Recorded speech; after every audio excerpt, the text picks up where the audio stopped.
Welcome back to the Gardening with Joe and Holly radio show. Farmer's Defense has the tools, the apparel to help your harvesting be much safer and enjoyable. Yeah, farm and garden in the ultimate comfort. Farmer's Defense has lightweight and durable sleeves made to protect you against the elements while farming. Farmer's sleeves offer unparalleled protection of arms and skin for any farmer, gardener, or outdoor worker. Say goodbye to irritated skin and sunburns in the garden. Their sleeves offer cooling comfort and protection against the elements outdoors.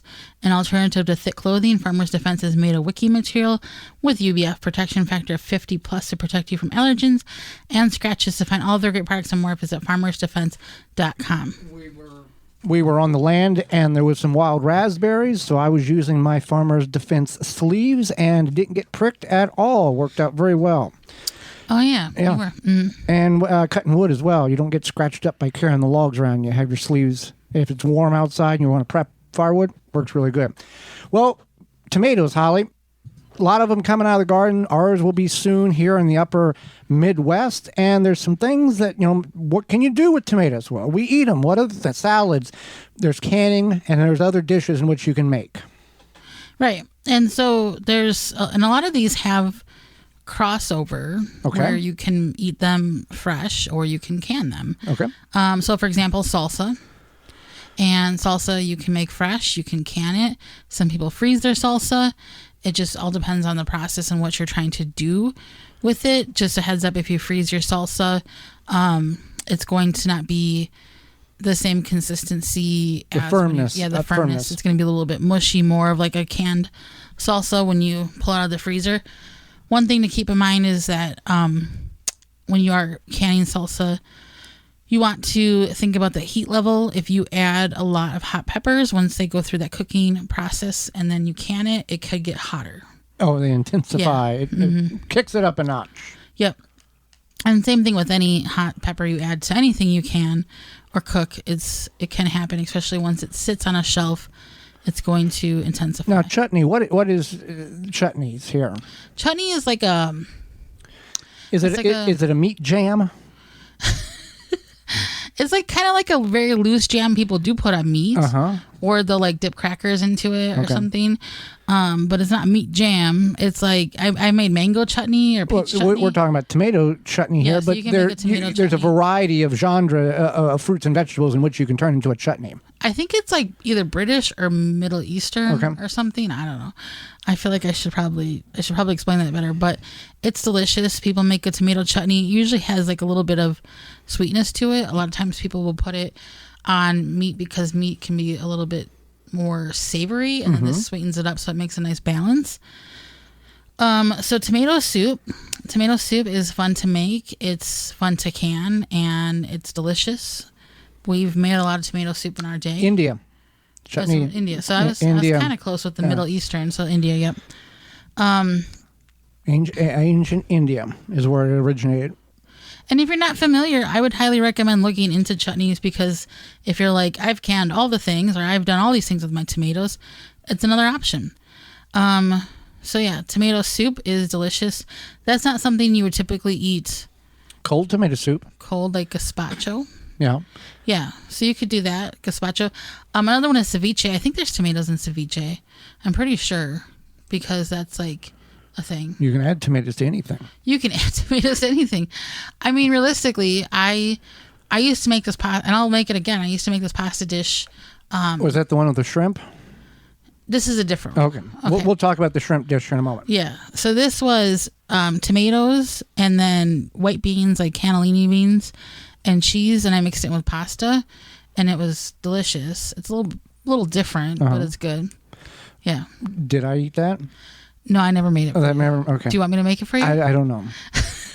Talking about dishes that was never made for me. I used to make it. This is so long ago that I used to make it when I was single. Oh, okay. Yeah, so that was a long time ago. The dish with you had the shrimp too. It's got the tomatoes that I enjoy. I don't really know what to call it. So basically, I take butter, like a good amount of butter, between half a stick and a whole stick, depending on how many tomatoes I have. Melt that down. I chop up a bunch of tomatoes, or if they're cherry tomatoes, I just toss probably what would be a quart of tomatoes in there, and then I let those cook down, kind of smash them up with my spoon. You add some garlic. You can add garlic before you add the tomatoes, and then Sometimes I add mushrooms. Sometimes I've added random other vegetables, but usually it's like tomatoes, the butter, garlic, and then shrimp. And then you just mix that all up and put over some pasta. Yeah, and it's very good. If you don't, Italian seasoning is good. Now you can omit the shrimp if you are vegan. You could use. Is the vegans? They don't eat any animal products. Would that be butter as well? Yeah, they'd have to use like vegan butter. But if you're vegetarian, you can skip the shrimp. Okay. And you can use something else, or just. You could probably put instead of shrimp, you could throw peppers in there. Yeah. Yeah. Good. So, a tomato gravy. What is tomato gravy? It's, from what I understand, I've never made it, but I had a Southern friend who would make it, and it's basically where you cook like you're making a gravy where you kind of fry the flour in the butter, okay, and then you add tomato instead of. So a lot of times when people are making gravy, they fry the flour into, so it's like making a roux. You fry the flour into the butter, and then you add broth or milk to make like a creamy gravy or some sort of broth, or like an onion gravy. People will add like those onion packets. So this is where you add tomatoes, and then it makes this nice like thick tomato gravy. Well, there's also tomato pie too. Yeah. No, I've never. Why didn't you tell the folks what tomato pie is? Well, I've never had tomato pie. I just know that is a very prominent staple in some geographical areas of the United States. That it's the go-to deal. Is that the South? I don't know. I'm not familiar with the somebody's yelling it at the radio. It's us. It's us. It does. I just don't. Pie is supposed to be sweet. I just can't get behind. And I'm sure there's stuff you add to it. We should have looked into what it. You got to add cheese and tomatoes and oregano and all that other stuff. I got one. Yes. I forgot to put on the list here. So this is a breakfast I make myself, is like a hummus toast. And so some people will roast their tomatoes when they do this. I just eat them fresh. But what I do is I take bread, I toast it, and then I spread a nice thick layer of hummus over it.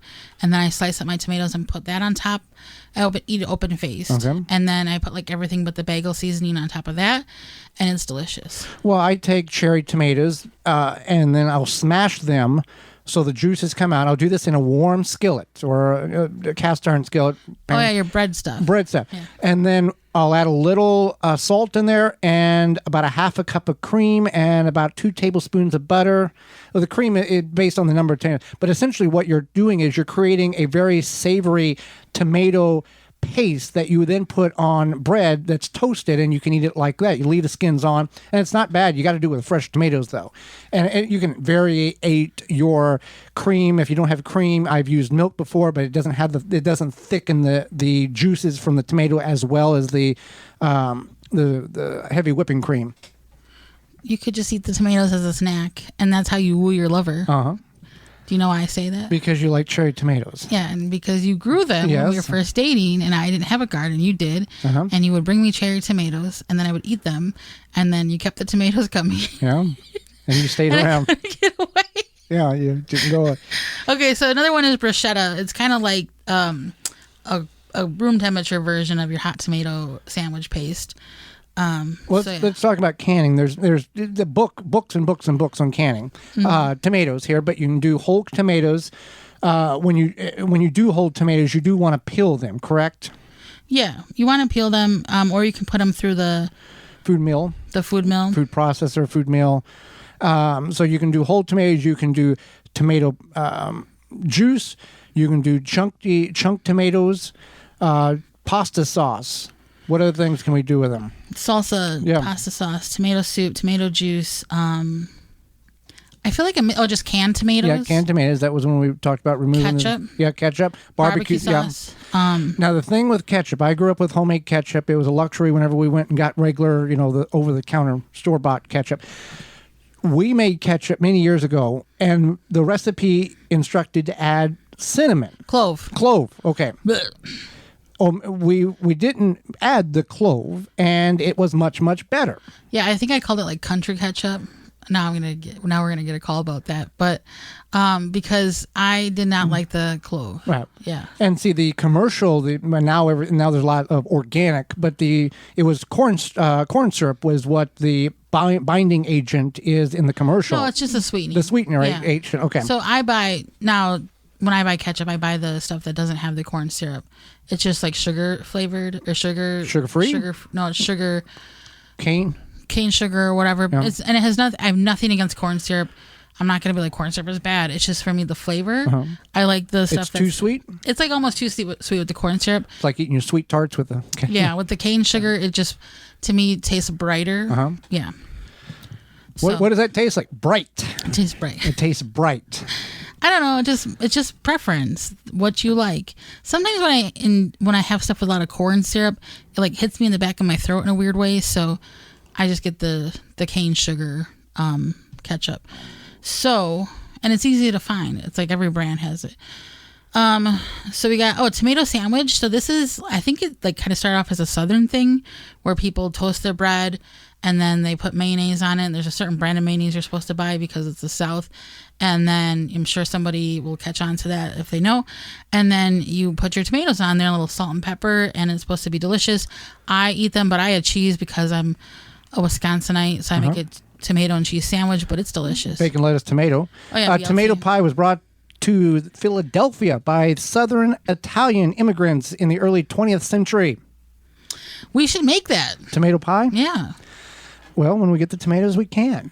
But until then, if you've got Japanese beetles flying around your yard, and most of us do, it's time to do something about it. And Phylum Bioproducts has that tool in order to eradicate the Japanese beetles, weevils, and borers. Phylum's Grub Gone and Beetle Gone has a wide range of invasive and destructive beetles, weevils, and borers without harming non-targets such as bees, ladybugs, butterflies, earthworms, or other beneficial insects. You can purchase these products locally in Massachusetts at Ward's Nursery, McHugh Garden Center and Hyannis Country Garden, in Connecticut at Van Willigens Garden Center, in Maine at Salisbury Organics, in New York at Fadigan's Nursery, in Ohio at Berlin Seeds. Phylum's Bioproducts, target the pest, not the rest. That's PHYLLOM bioproducts.com. For more information, please visit thewisconsinvegetablegardener.com.